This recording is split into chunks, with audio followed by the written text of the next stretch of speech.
Assalamualaikum warahmatullahi wabarakatuh. Kembali lagi di channel Jurnal Horor. Untuk cerita kali ini berjudul Kota Tak Kasat Mata di Selatan Jawa. Entah bagaimana cara dan prosesnya, berjalan lintas dimensi bisa saja terjadi. Siapapun bisa mengalami, gak pandang bulu. Malam ini satu teman akan bercerita pengalaman seramnya lintas dimensi, merasakan kekacauan garis ruang dan waktu. Circa 2003, Selatan Jawa. Aku dan Virgo akhirnya menyerah. Kami sudah gak kuat menahan kantuk. Asri, kita istirahat sebentar ya. Gue ngantuk banget nih. Virgo juga tuh kelihatannya. Hehehe. Aku bilang begitu setelah menghentikan mobil di pinggir jalan, di dekat sebuah gapura yang ukurannya cukup besar. Kelihatan seperti jalan masuk ke satu pemukiman atau malah kota kecil.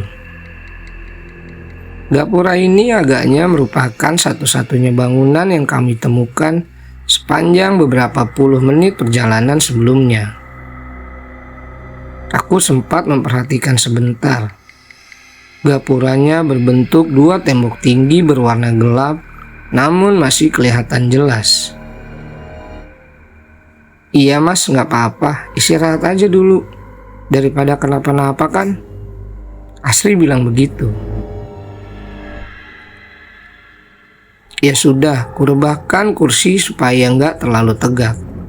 Cari posisi enak untuk terlelap bareng sejenak. Niatnya seperti itu.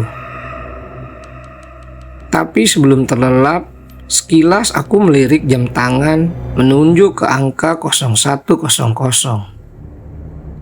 Aneh, padahal seringkali lebih dari jam-jam satu malam aku masih kuat berkendara.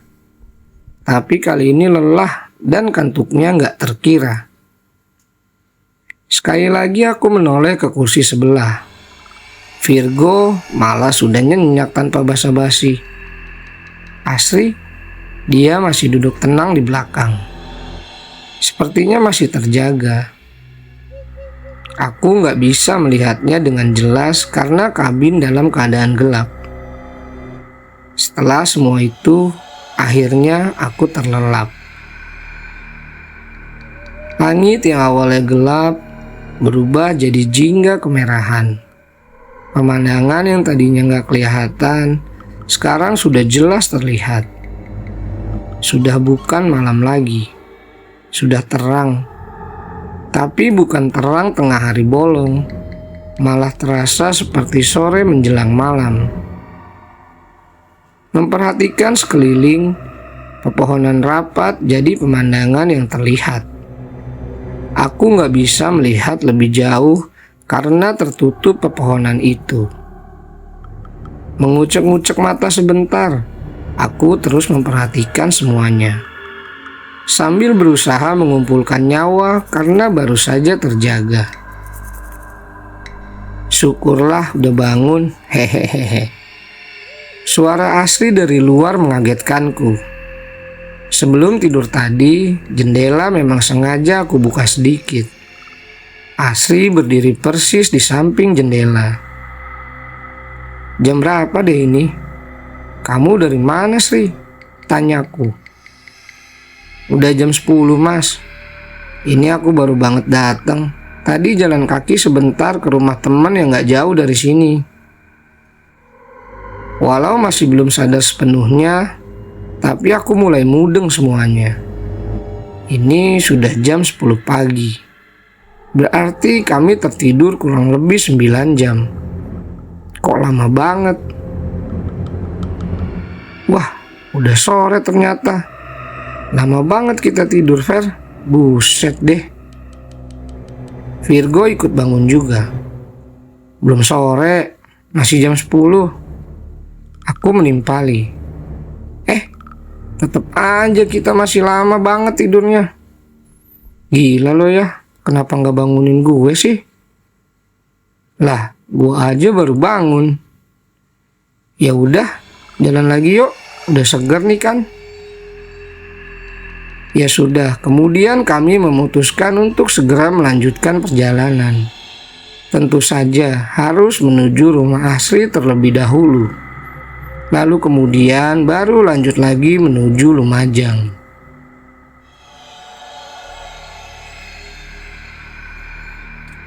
Asri, ini gak nyasar nih?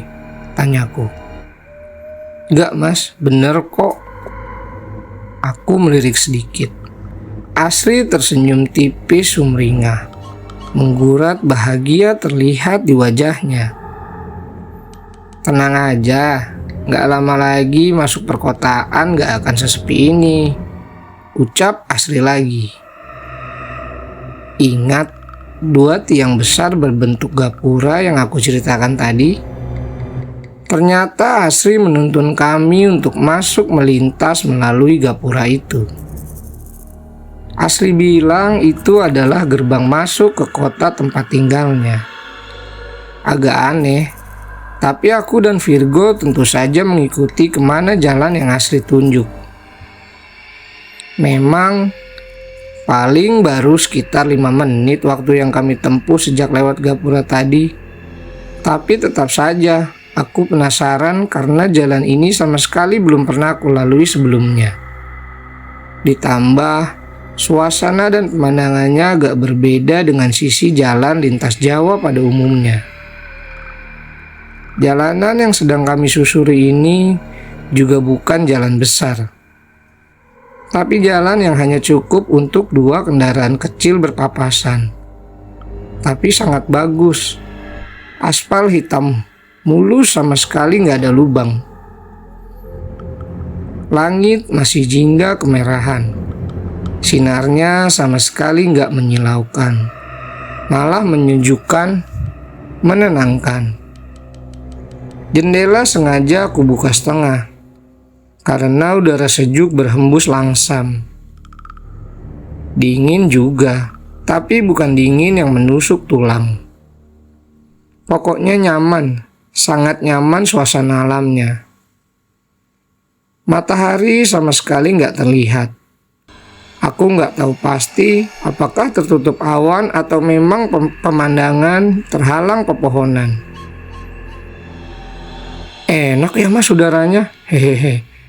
Asri bilang begitu tiba-tiba, membuyarkan lamunanku dan Virgo. Iya, ini namanya daerah apa ya? Gue sama sekali belum pernah lewat sini. Virgo menjawab sambil membetulkan posisi duduknya. Bener, enak banget, sejuk. Apa dekat-dekat gunung ya sekitar sini? Aku bertanya begitu karena sejak awal sama sekali nggak bisa melihat pemandangan sampai jauh. Nggak bisa melihat apakah ada pegunungan di sekitar sini. Hehehe.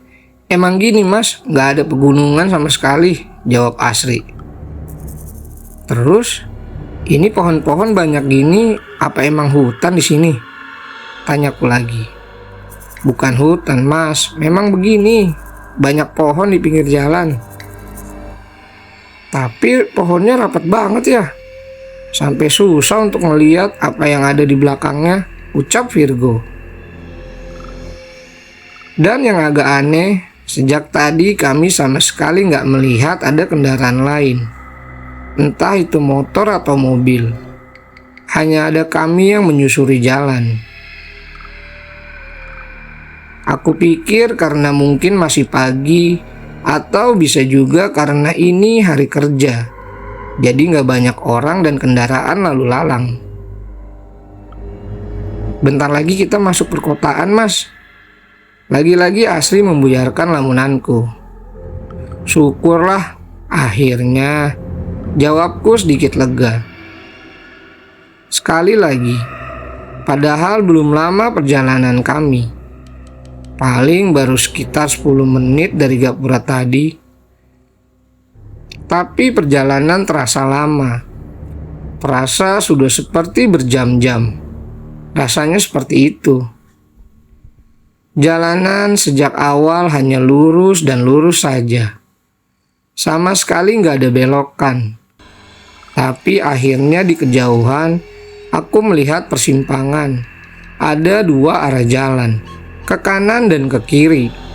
Persimpangan yang di sekelilingnya masih sama, dipenuhi dengan pepohonan yang rapat. Belok kanan, Mas. Asri seperti mengerti kebingunganku. Dia lalu mengarahkan untuk berbelok ke kanan. Kendaraan pun berbelok.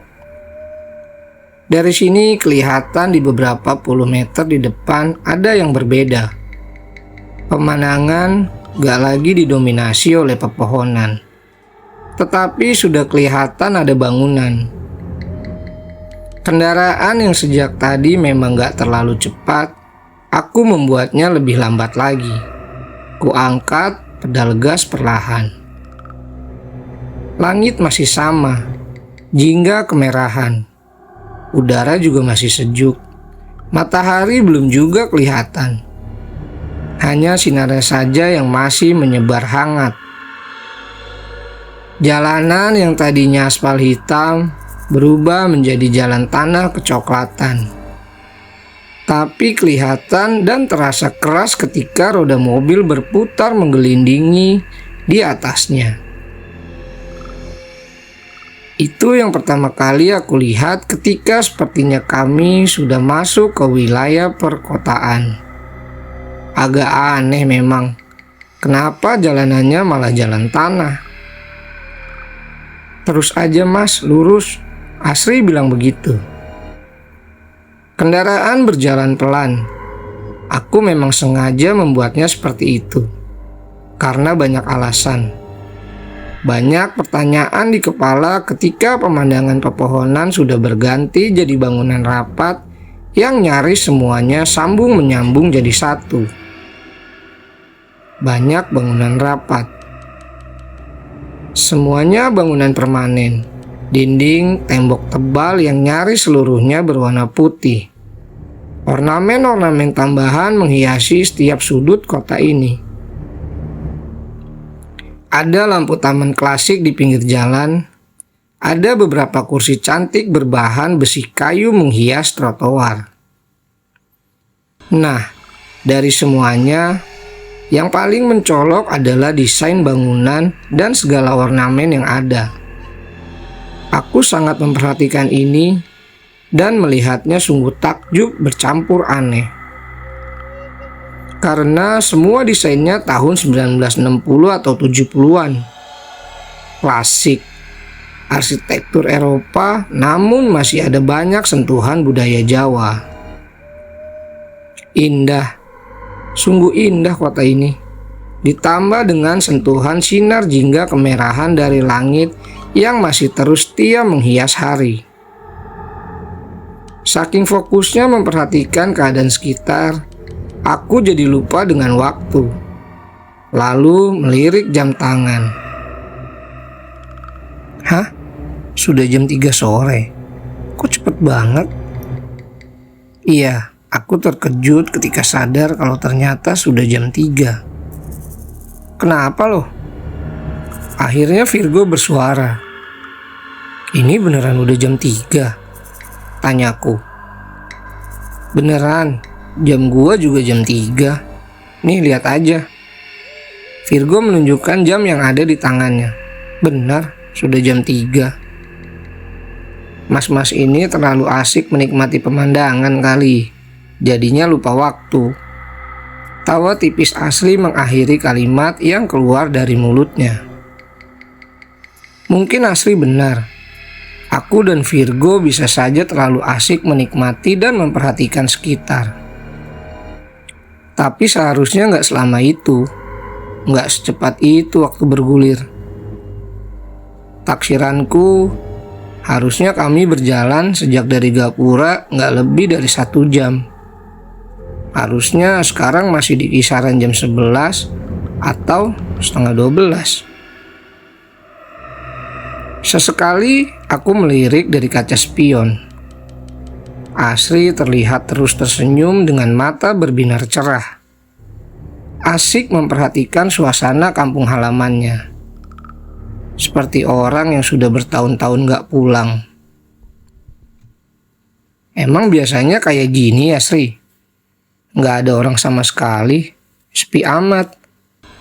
Aku akhirnya bertanya kepada Asri perihal keanehan selanjutnya. Keanehan itu adalah sejak sampai di kota kecil ini, sama sekali gak ada orang yang lalu lalang. Gak ada. Ditambah gak ada suara yang terdengar. Desir hembus angin pun gak ada. Hanya suara mesin mobil kami saja yang menggema pelan terpantul dinding rapat bangunan. Seperti sedang melewati kota mati. Kalau siang emang begini mas, sepi. Nanti menjelang sore ke malam mulai rame. Jawab Asri. Kenapa begitu? Apa emang kayak gini dari dulu? Virgo ikut penasaran. Iya, Asri menjawab pendek. Tapi nggak juga. Itu ada orang di dalam toko. Aku bilang begitu ketika akhirnya melihat ada tanda-tanda kehidupan. Di salah satu bangunan berbentuk toko, aku melihat ada pergerakan orang beraktivitas di dalamnya. Di dalam bangunan agak gelap, jadi yang aku lihat hanya berbentuk siluet. Berikutnya, beberapa kali aku melihat aktivitas yang sama pada bangunan yang berbeda. Ya, begitu. Sepertinya warga kota ini aktivitasnya di dalam ruangan. Sama sekali nggak ada yang kelihatan bergerak lalu lalang di luar. Jadinya jalanan kota sangat sepi. Nanti di depan belok kiri ya mas, Asri bersuara. Benar yang Asri bilang. Gak jauh di depan terlihat ada persimpangan ke kiri dan ke kanan. Aku ikuti arahan Asri.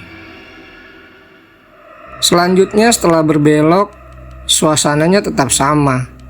Masih berjajar bangunan desain klasik yang berjajar rapat satu sama lain. Pemandangan sama persis. Masih lambat aku melajukan mobil. Semakin lambat karena semakin banyak pertanyaan di kepala. Jalan kembali lurus. Aku ikuti terus. Dengan pemandangan dan suasana yang nyaris sama. Masih juga beberapa kali aku melihat pergerakan warga yang beraktivitas di dalam bangunan. Entah itu toko atau rumah. Aku dapat melihatnya dari jendela mereka. Ya, tentu saja aku masih saja melihat mereka dalam bentuk siluet. Nggak jelas. Oh iya, kenapa aku bisa melihat mereka? Karena jarak jalanan dan bangunan cukup dekat. Hanya dipisahkan oleh trotoar yang lebarnya kira-kira 3 meter. Kira-kira beberapa belas menit kemudian, aku melihat di kejauhan kalau bangunan yang berbaris ini akhirnya ada ujungnya. Itu udah ujung kota, Sri? Tanyaku. Oh iya mas, rumahku memang di ujung itu, sebelah kiri jalan. Asri jawab begitu. Sekali lagi, aku melirik kaca spion. Pada saat itu aku melihat kalau mata Asri berkaca-kaca, seperti menahan tangis, namun terlihat bahagia. Aku berpikir mungkin karena Asri terharu bahagia, akhirnya bisa pulang setelah sekian lama. Rumah yang ini, Sri? Iya mas, jawab Asri. Aku lalu memarkirkan kendaraan tepat di depan rumah yang letaknya memang di paling ujung. Setelah rumah ini, kembali yang ada pepohonan rapat. Persis seperti pemandangan ketika datang sebelum masuk kota tadi. Sama dengan bangunan lain di kota ini. Rumah Asri juga bentuknya berdesain kuno, seperti bangunan Eropa zaman dulu. Setelah turun dari kendaraan, Asri mengajak kami untuk langsung masuk ke rumahnya. Aku dan Virgo masih dengan banyak pertanyaan di kepala, mengikuti Asri dari belakang. Lalu kami masuk ke rumah. Rumah yang kalau dari luar terlihat besar. Sebentar. Ternyata ketika sudah di dalam, aku melihat rumah ini ternyata nggak besar-besar amat.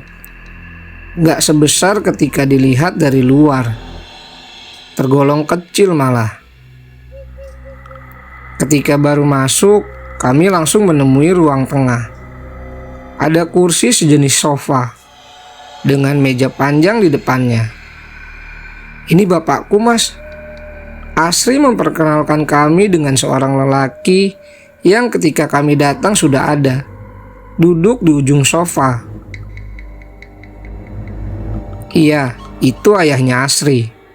Lelaki berumur 50 tahunan, mengenakan batik lusuh bercelana hitam. Kami bersalaman. Virgo juga. Sempat kaget karena tangan bapak ini terasa dingin sekali, seperti es. Setelah itu kami dipersilahkan duduk. Selain si bapak, ada anak kecil yang sejak tadi sudah berdiri di pintu yang menuju belakang. Anak perempuan ini rambutnya pendek. Wajahnya terus tersenyum dari sejak kami datang. "Ini adikku, Mas." Akhirnya Asri memperkenalkan. Dengan adiknya Asri, kami gak bersalaman. Karena dia seperti malu-malu, gak mau mendekat, namun masih terus tersenyum. Nah, di dalam rumah makin banyak kejanggalan yang membuat aku dan Virgo mulai makin merasa ada yang salah, ada yang aneh. Beberapa kali kami berpandangan ketika melihat atau merasa ada yang janggal. Contohnya adalah tangan ayah Asri yang sedingin es tadi. Yang aneh berikutnya, Asri jadi sangat-sangat pendiam.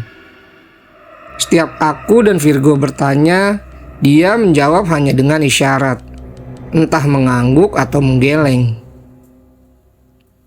Ditambah, ayah Asri juga sama sekali nggak berbicara, hanya tersenyum-tersenyum saja.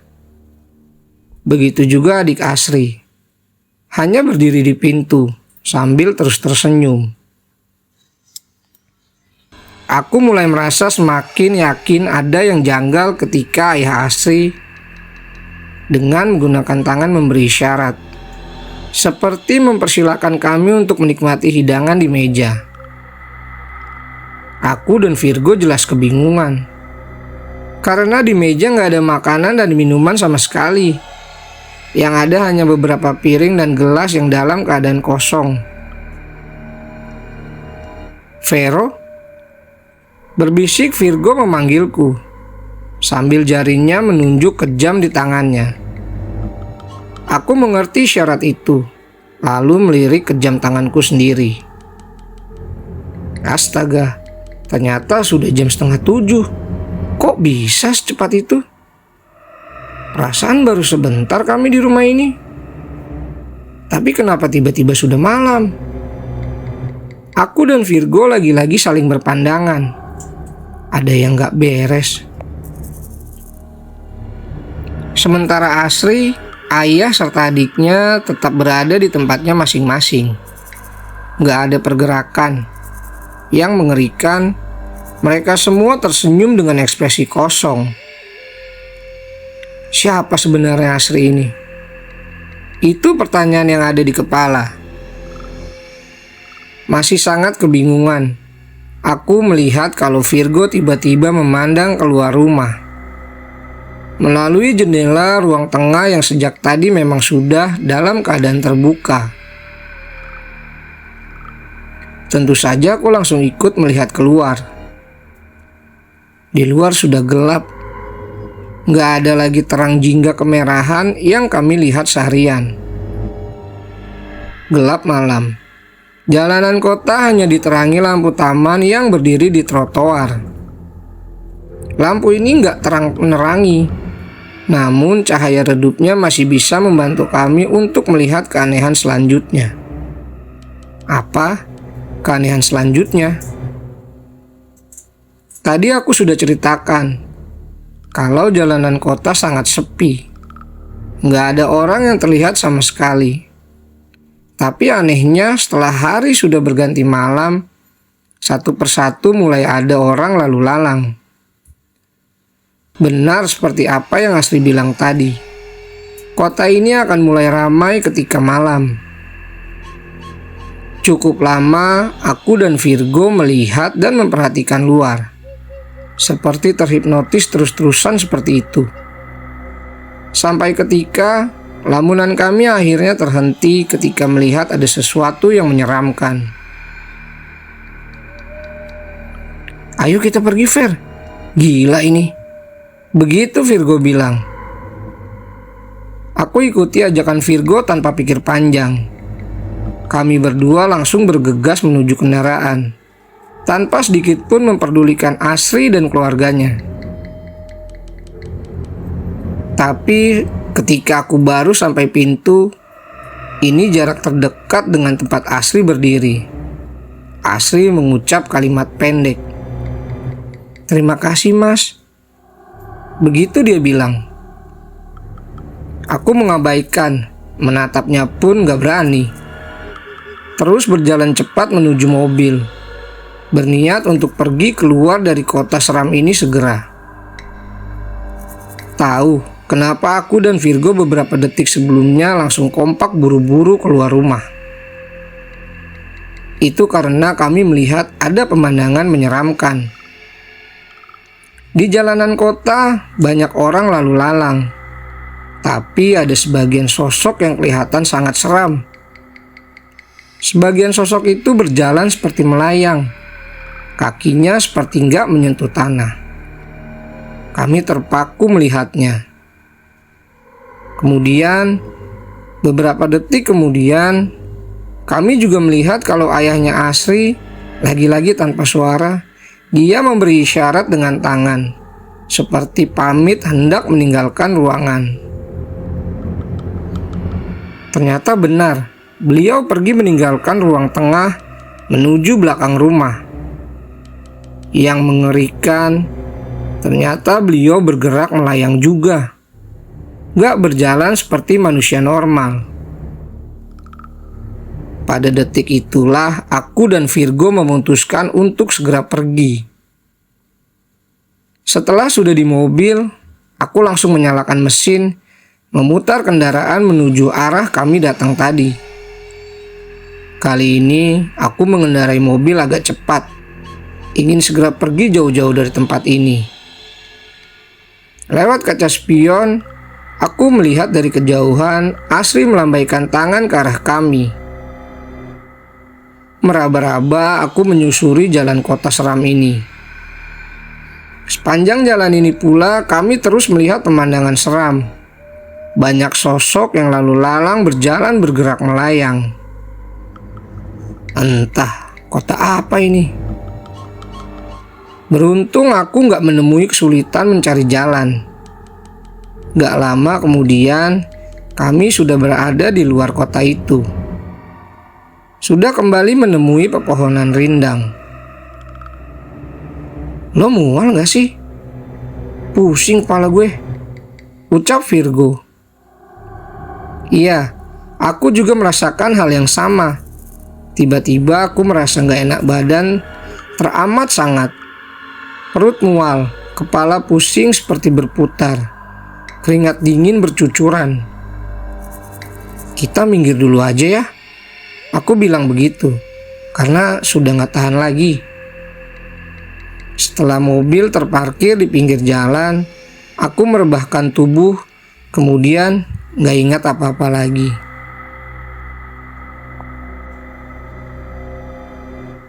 "Vero, bangun Ver, bangun." Suara Virgo membuat aku terbangun. Aku terjaga seperti baru sadar dari pingsan. Kepalaku masih pusing, baju basah keringat, masih terasa mual juga. Suasana di luar masih gelap, sangat gelap. Aku lalu memperhatikan sekitar. Ternyata kami sudah berada kembali di tempat yang sama. Parkir di dekat gapura besar yang Asri bilang merupakan gerbang masuk ke kota asal dia. Kami kembali ke awal, tapi tanpa Asri. Gak ada Asri. "Jam berapa ini?" tanyaku. "Jam 1:30, jawab Virgo. Masih jam 1:30 dini hari. Ternyata hanya setengah jam yang lalu ketika aku, Virgo, dan Asri memutuskan untuk istirahat sejenak. "Ayo kita cabut ah, gila serem banget." Aku bilang begitu sambil menyalakan mesin mobil. "Asri gimana?" tanya Virgo. "Asri bukan orang," jawabku. Lalu kami buru-buru pergi dari tempat itu, melanjutkan perjalanan menuju Lumajang. Jadi begini awal ceritanya. Sebelumnya aku kenal Asri karena kami tinggal di tempat kos yang sama. Kebetulan aku anak baru sebulan tinggal di situ. Sedangkan Asri katanya sudah lama di kos di situ. Pada suatu hari, 1 minggu sebelum kejadian seram itu, aku dan Virgo ditugaskan oleh perusahaan tempat kami bekerja untuk berkunjung ke kantor cabang di Lumajang. Entah tahu dari mana, Asri bisa menebak kalau aku akan ada perjalanan ke Lumajang. "Mas, aku boleh numpang gak ya? Aku mau pulang kampung. Sudah lama banget gak mudik." Begitu Asri bilang ketika kami berbincang di tempat kos pada suatu malam. "Memang kampung halamannya di mana?" tanyaku penasaran. "Pokoknya beberapa jam sebelum Lumajang, di selatan Jawa." "Oh, ya udah ikut aja, nggak apa-apa. Sekalian, emang gua dan teman kantor mau lewat selatan sih." Begitu jawabku. Akhirnya ya itu tadi, Asri beneran ikut aku dan Virgo. Menumpang sampai kampung halamannya di sebuah kota kecil nan menyeramkan. Setelah kejadian misterius itu, aku gak pernah lagi melihat Asri di tempat kos. Dan cerita pun selesai.